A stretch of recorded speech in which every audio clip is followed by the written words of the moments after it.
धर्मांतराचं लोण खेड्यापाड्यापर्यंत पोहोचले. हिंदूंनो जागे व्हा, अन्यथा काळ माफ करणार नाही, असं आवाहन आमदार गोपीचंद पडळकर यांनी आज येथे बोलताना केले. दरम्यान राज्यात धर्मांतर विरोधी कायदा करण्यासाठी भाग पाडू जिल्हा प्रशासनाने 2 दिवसांमध्ये जिल्ह्यातील अनधिकृत प्रार्थनास्थळांची यादी तयार करावी, अशी प्रार्थनास्थळे जमीनदोस्त करावी, अन्यथा गाठ हिंदूंशी असा इशाराही आमदार पडळकर यांनी दिलाय. सांगलीतील यशवंतनगर येथील ऋतुजा सुकुमार राजगे या 7 महिन्याच्या गरोदर महिलेने धर्मांतरासाठीच्या दबावाला कंटाळून गरफास घेऊन आत्महत्या केली. अशा घटना यापुढे घडू नयेत. ऋतुजाच्या आत्महत्येप्रकरणी जबाबदार असणाऱ्या सर्वांना कडक शिक्षा देण्याच्या मागणीसाठी येथील स्टेशन चौकातून हिंदुत्ववादी संघटनांनी मूक मोर्चा काढलाय. मोर्चा राम मंदिर चौकात आल्यानंतर मोर्चाचं रूपांतर जाहीर सभेत झालं. पुढे बोलताना आमदार पडळकर म्हणाले, धर्मांतराचं लोण खेड्यापाड्यापर्यंत पोहोचले. यापुढे जर कोणी धर्मांतर करण्यासाठी आलं तर त्यांना ठोकून काढू.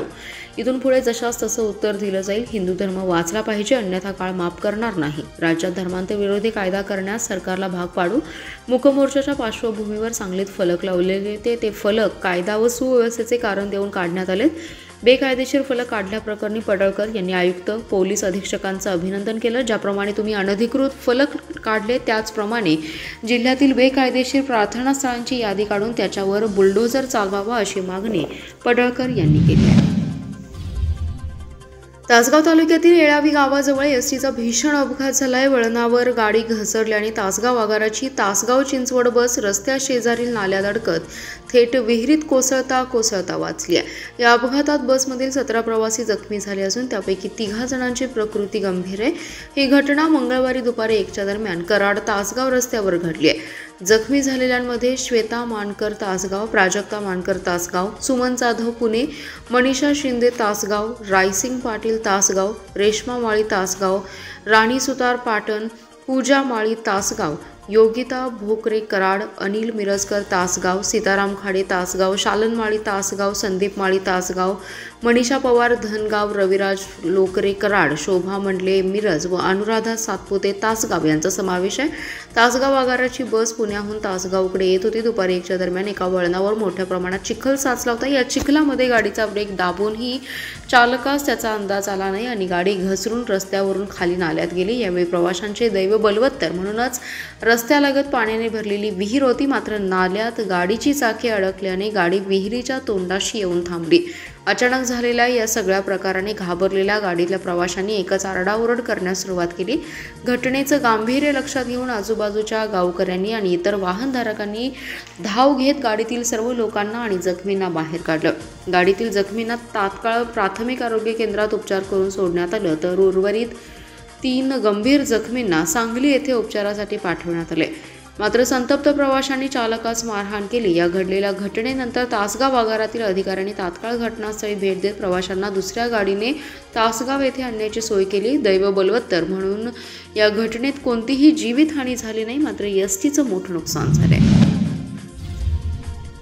कोल्हापूर रोडवर असणाऱ्या माई हुंदाई कार शोरूममध्ये मध्यरात्रीच्या सुमारास धाडसी चोरी करून 10 लाखांची रोकड लंपास करणाऱ्या टोळीचा पर्दाफाश पोलिसांनी केलाय. या टोळीचा म्होरक्या सराईत गुन्हेगार दिनेश गजेंद्र मोहिते याला राहत्या घरातून अटक केली आहे. टोळीतील अन्य 4 नावे निष्पन्न झाली असून त्यांचा शोध सुरू असल्याचं पोलिसांनी सांगितलं. स्थानिक गुन्हे अन्वेषणच्या पथकाने गुजरातमध्ये जाऊन सदरची कारवाई केली आहे. मुरली मनोहर पवार, करण परलाल मोहिते, रोहित आणि अक्षय अशी पसार झालेल्यांची नावे आहेत. कोल्हापूर रस्त्यावर अंकली हद्दीत माई हुंदाईचे शोरूम आहे. सकाळी 9 ते सायंकाळी 7 वाजेपर्यंत शोरूम सुरू असतं. बुधवार दिनांक 11 जून रोजी नेहमीप्रमाणे शोरूम बंद करण्यात आलं. मध्यरात्री 2च्या सुमारास चोरट्यांनी शोरूमच्या मागील बाजूने प्रवेश केला. मुख्य दरवाजा उघडण्यात आला. त्यावेळी आणखी 2 चोरटे आत आले. जिन्याखाली असणाऱ्या कॅशियर कक्षाजवळ चोरटे आले. तेथील मुख्य दरवाजा न उचकडता काच अलगदपणे काढले. कॅश काउंटरवरून कक्षात प्रवेश करत तेथील गोदरेज कंपनीची तगडी तिजोरी 3 चोरट्यांनी उचकटून बाहेर आणली. त्यातील रोख 9,68,000ची रोकड लंपास केली. या घटनेची गंभीर दखल घेत पोलीस अधीक्षक संदीप घुगे यांनी तातडीने तपासाच्या सूचना केल्या. स्थानिक गुन्हे अन्वेषणचं एक पथक तपास करत असताना तांत्रिक माहितीच्या आधारे गुजरात राज्यातील लवाछा गावात संशयित दिनेश मोहिते हा त्याच्या घरात मिळाला. त्याच्याकडे चोरीबाबत कसून चौकशी केली असता त्याने व त्याचे इतर 4 साथीदारांच्या मदतीने चोरी केल्याचं सांगितलं. यावेळी त्याला ताब्यात घेत सांगली ग्रामीण पोलिसांच्या स्वाधीन केले.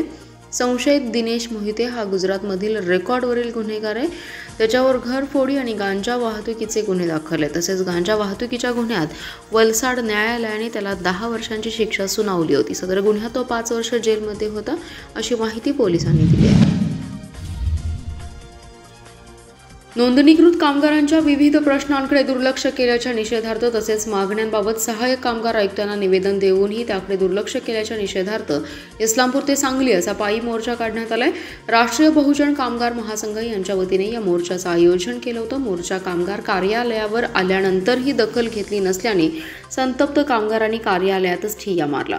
कामगारांचे नोंदणी अर्ज, शिष्यवृत्ती, नूतनीकरण, विधवा महिलांची पेन्शन 3 वर्ष नाही, कामगारांना घरकुल 4 वर्ष मिळाली नाही यांसह अनेक प्रश्न प्रलंबित आहेत। या विविध मागण्यांसाठी इस्लामपूर ते सांगली हजारो कामगार चालत येऊन सहाय्यक कामगार आयुक्त कार्यालयात ठिय्या मारल्या। अधिकाऱ्यांनी मागण्यांकडे दुर्लक्ष केल्याने यावेळी कामगार आंदोलक हे आक्रमक झाले होते। आंदोलन सुरू करण्यापूर्वी कामगार आयुक्तांना तोडगा काढण्याची विनंती केली होती, मात्र त्यांनी कामगारांच्या मागण्यांकडे दुर्लक्ष केल्याने हा मोर्चा काढावा लागलाय। कामगारांचे प्रलंबित प्रश्न तातडीने मार्गी लावावे, दोषी अधिकाऱ्यांवर कारवाई करावी अशीही मागणी यावेळी करण्यात आली, अन्यथा तीव्र आंदोलन करू असा इशारा यावेळी देण्यात आला। संभाव्य पूर परिस्थितीच्या अनुषंगाने प्रत्येक विभागाने आपला आपत्ती व्यवस्थापन आराखडा तयार करावा, तालुका स्तरावरील यंत्रणा कार्यान्वित कराव्यात, स्थानिक स्तरावर काम करण्यायोग्य व्यावहारिक ग्रामस्तरीय आपत्ती व्यवस्थापन आराखड्याची कार्यवाही करावी, अशा सूचना जिल्हाधिकारी अशोक काकडे यांनी आज दिल्या। आपत्ती व्यवस्थापन आढावा बैठकीच्या अध्यक्षस्थानावरून ते बोलत होते।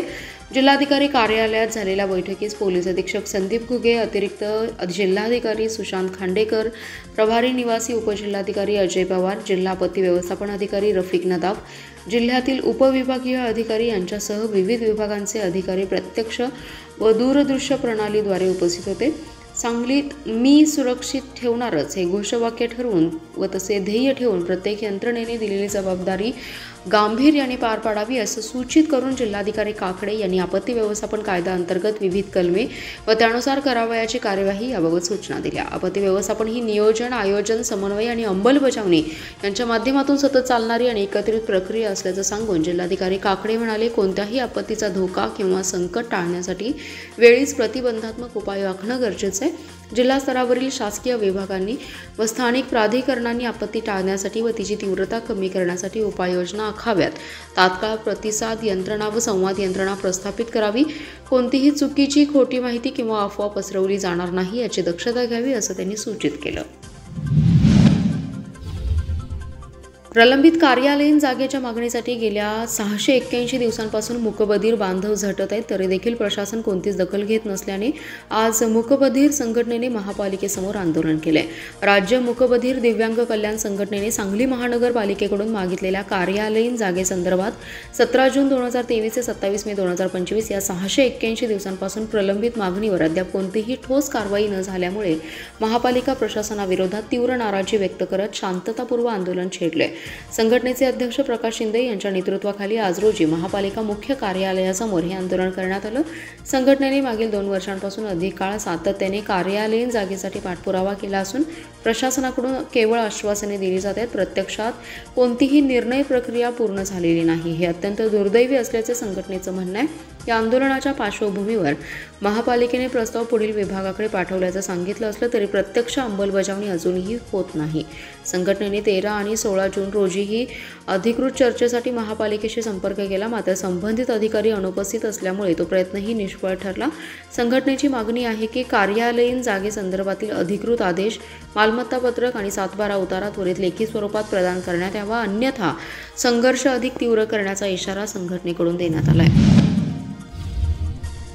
कर्नाटकातील अलमट्टी धरण व्यवस्थापनाने जून महिन्यात 47% पाणीसाठा ठेवला पाहिजे, पण सध्या अलमट्टी धरणात 52% पाणीसाठा झाल्यामुळे केंद्रीय जल आयोगाच्या नियमाचं उल्लंघन केलं। यामुळे अलमट्टी धरण व्यवस्थापनावर केंद्रीय जल आयोगाने कारवाई करावी अशी मागणी कृष्णा महापूर नियंत्रण कृती समितीतर्फे केंद्रीय जल आयोगाकडे लेखी पत्राद्वारे केली आहे। याबाबत राज्य शासनाकडे तक्रार करण्यात आली असून पाणी साठ्याबाबत सरकारने कार्यवाही करण्याची मागणी केली आहे। कृष्णा महापूर नियंत्रण समितीचे निमंत्रक सर्जेराव पाटील यांनी केंद्रीय जल आयोगाकडे केलेल्या तक्रारीत म्हटलंय की कर्नाटकातील अलमट्टी धरणाची 123 टीएमसी म्हणजे 519.6 मीटरपर्यंत पाणी साठवण क्षमता आहे। या धरणामध्ये कुठल्या महिन्यात किती पाणीसाठा केला पाहिजे याबद्दल केंद्रीय जल आयोगाने नियम ठरवलेत। त्यानुसार जून अखेरपर्यंत 57 टीएमसी म्हणजेच 513.60 मीटर पाणीसाठा ठेवणं गरजेचं आहे। 47% पाणीसाठा पाहिजे असं असतानाही अलमट्टी धरण व्यवस्थापनाने दिनांक 17 जून रोजी धरणात 64.97 टीएमसी पाणीसाठा ठेवला असून 53% धरण भरले। सध्याच्या पाणीसाठ्याची आकडेवारी केंद्रीय जल आयोगाच्या नियमाला धरून नाही। अलमट्टी धरणाच्या या पाणीसाठ्याचा कोल्हापूर सांगली जिल्ह्यांना फटका बसू शकतो, म्हणून अलमट्टी धरणातील पाणीसाठी केंद्रीय जल आयोगाच्या नियमानुसारच साठवण ठेवला पाहिजे। यासाठी अलमट्टी धरण व्यवस्थापनाला सूचना द्याव्यात अशी मागणी केली आहे। तसेच महापूर नियंत्रण समितीच्या वतीने राज्य शासनाकडे ही तक्रार करण्यात आली आहे। सांगली महापालिकेच्या 1272 बदली, रोजंदारी, मानधन कर्मचाऱ्यांना कायमसेवेत समाविष्ट करून घेण्याच्या त्रुटी प्रस्ताव शासनास तात्काळ पाठवण्यात यावी या मागणीकरिता अखिल भारतीय सफाई मजदूर संघाच्या वतीने आज महापालिकेसमोर एकदिवसीय लाक्षणिक धरणे आंदोलन शिवसेना मिरज विधानसभा प्रमुख तथा प्रदेश महामंत्री समीर लाल बेग यांच्या नेतृत्वाखाली करण्यात आले। महापालिका प्रशासनाने तात्काळ या आंदोलनाची दखल घेऊन प्रस्ताव महाराष्ट्र शासनास पाठवावे आणि आचारसंहितापूर्वी निकाली लावावे अशी मागणी आंदोलनातून करण्यात आली आहे। अन्यथा यापेक्षा तीव्र आंदोलन करू असा इशाराही यावेळी समीर लाल बेग यांनी दिला। यावेळी इमॅन्युएल मद्रासी, अशोक सोपटे, अर्जुन आठवले, याकूब मद्रासी, सुनील मोहिते, मल्हार लोंढे, मंगेश भोसले, संजय भोरे, दत्ता काळे, महेश सकटे, बाळू वायदंडे, श्रीधर खांडेकर, रमेश मद्रासी, सुब्राव मोहिते, कैलास मोरे, चिंकुताई कसबे, लाडीबाई कांबळे, जोया सकटे, चांदनी पाटोळे, कमल कांबळे, अक्काताई कांबळे, इंदुताई गुळवे, विमल कांबळे यांच्यासह महापालिकेचे बदली, रोजंदारी, मानधनवरील कर्मचारी सहभागी झाले होते। तासगाव इंदिरानगर वसाहतीमधील नागरिकांना दिलेली नोटीस रद्द करावी, पावसाळ्यात घरे खाली करू नयेत, गरजूंना कायदेशीर मार्गाने कायमस्वरूपी घरे ताब्यात द्यावीत या मागणीसाठी दलित महासंघ मोहिते गटाने नगरपालिकेवर उंट शेळी मोर्चा काढलाय। संघटनेचे संस्थापक अध्यक्ष डॉक्टर उत्तम मोहिते यांच्या उपस्थितीत राज्याध्यक्षा वनिता कांबळे, जिल्हाध्यक्ष प्रशांत केदार, युनुस कोल्हापुरे यांच्या नेतृत्वाखाली हा मोर्चा काढण्यात आला। यावेळी बसस्थानक डेपो, गणपती मंदिर, छत्रपती शिवाजी महाराज स्मारक, डॉक्टर बाबासाहेब आंबेडकर स्मारक, बागणी चौक, वंदे मातरम चौक, सिद्धेश्वर चौक, बागणे चौक मार्गाने नगरपालिका इमारतीवर मोर्चा आला। मोर्चा दरम्यान संघटनेच्या कार्यकर्त्यांकडून जोरदार घोषणाबाजी करण्यात आली। यावेळी मुख्याधिकारी सुधाकर लेंडवे यांना दिलेल्या निवेदनात म्हटले की केंद्र शासनाकडील एकात्मिक गृहनिर्माण व झोपडपट्टी विकास कार्यक्रम अंतर्गत नगर परिषदेने सर्वे नंबर 129 अ मध्ये 393 घरकुलांचं बांधकाम केले। त्यापैकी 153 घरकुले लाभार्थ्यांना वाटप करून ताबा पावती दिले, परंतु इतर रहिवाशांना अजाकीर हक्काची घरे नगरपालिकेने दिलेली नाहीत।